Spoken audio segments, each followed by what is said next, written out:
whenever people come to my room in the hospital, the air conditioning is at 17 degrees centigrade and everybody says, your room is so cold, what's going on? I love to keep my room cold. My theater is cold when I operate and things, because I always say we are in the hot seat. You know, all of you guys are around sitting, our adrenaline is pumping. But I can't say all of that. So as a scientist, I give a very scientific answer.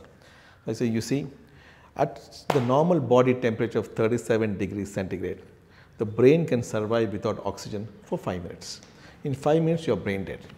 But if, for example, somebody is brought in with no pulse, no BP, drowned in ice cold water in the Arctic or some of that, the rule is you should not declare the patient dead until you warm him to normal body temperature. And many times they wake up. You know, that's why cold frozen things happen. The meat is preserved when it's kept froze. So many times we have surgical situations where we have to cut off blood supply to the brain as a part of doing the surgery.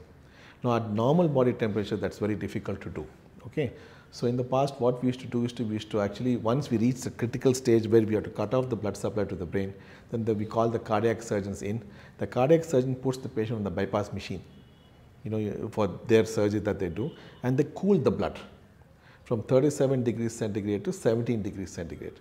At 17 degrees centigrade, the same brain can survive without oxygen for 1 hour. The same 5 minutes becomes 1 hour. From that point, we have 1 hour's time to do whatever we do, and then they come back and warm the body again and start the heart again.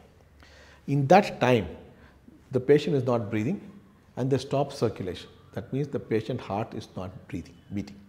The patient is technically dead. But from that point, we can reverse. So it's a stage of reversible death, and we call it in medicine as a state of suspended animation.